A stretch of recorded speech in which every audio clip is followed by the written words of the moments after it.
What's up, this is Nak3d Eli, the mostly unclothed gamer, here with an absolutely ridiculous legendary speedrun guide for Tsavo Highway, the most RNG based mission in the entire Halo 3 campaign, possibly in the entire franchise. Very, very difficult to get a no death run in, and this was my first ever sub 4 run using just the riskiest tactics that I could think of. So if you want to see safe tactics, I've linked my 0-shot speedrun below, and that's it has slightly different driving routes, slightly different mechanics. The most important thing will be the gravity launch, which I'll explain when we get there.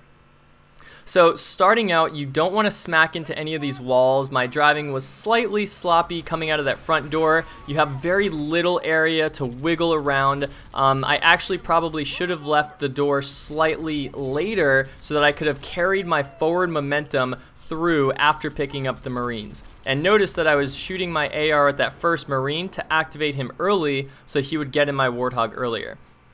If you do all that correctly, you can hit a 54-second hill going over that hill right there. Notice that mine was a 57-second hill. So just right there, just in the driving and carrying your momentum forward, you can actually save up to 3 seconds. Right there, you want to look out for the grunts. If they pull out a sticky out of their butts, then you definitely don't want to run into them. Here I recommend you take a hard right and then follow this path instead of coming all the way directly through the middle like I do. And then you just want to slowly go up that ramp so that you don't get too much air and get brute shotted or sniped and tip your vehicle. Now here we're going to move on forward. Normally I'd recommend you to go forward to this building right here on the right and pick up a gravity, and there's actually another Warthog that's safer to grab back there to get a fresh Warthog. But I'm going to show you guys the most insane, ridiculous stuff here.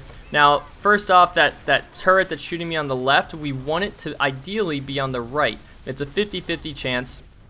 Sometimes your gunner will shoot at that turret, which will save your vehicle and allow you to continue forward. Normally, if you have 2 Marines, they can soak up all of the damage that it's shooting before you get back in. But if you have 1 Marine, then usually your Warthog blows up. So that was actually incredibly lucky that the Warthog survived in that situation.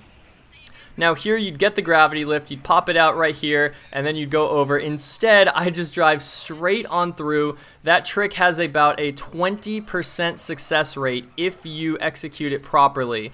And the guy who does the easy world records, Nagato, he doesn't even try that trick because it's so ridiculously difficult to pull off. So if you guys are interested in practicing it, I highly recommend you just get that checkpoint on the bridge and practice over and over and over. It is a little insane and ridiculous to pull off. But after I hit it, I was like, oh my god, I've never ever pulled that trick off in a legit run before. I've only practiced it barely, and the only reason I went for it was because I had such a slow start, and I knew to save time I'd have to take some insane risks. So I go through, and I thought I splattered both, and I accidentally get in the Warthog turret here, so there goes another couple seconds. And then we're going to reload the fuel rod. We need all those shots for the final section, which is incredibly brutal and one of the riskiest in the entire mission. So you get in the chopper, you can make that jump whether you're boosting or not. It looks kind of scary, but it's actually very easy to pull off. And then we're going to come around here. You hope that the choppers don't shoot at you and don't put your chopper out of place or make you flip, even worse. And then sometimes you hit a checkpoint up here, sometimes you don't. Follow this exact route just like I do. Look for the sniper right here. He's the most important target. Luckily, I got a triple kill. Now we're going to get out here, shoot right above that box / truck, whatever that is. And the trigger is to kill that gate in the back that I was shooting at, plus the turret. If you do that and you survive as you push forward, just at the point where I was, you will get a sub 4 Tsavo Highway. It is a brutal mission, but very satisfying when pulled off. Next up, we have the storm. Hope you guys enjoy. I'll see you then. Peace.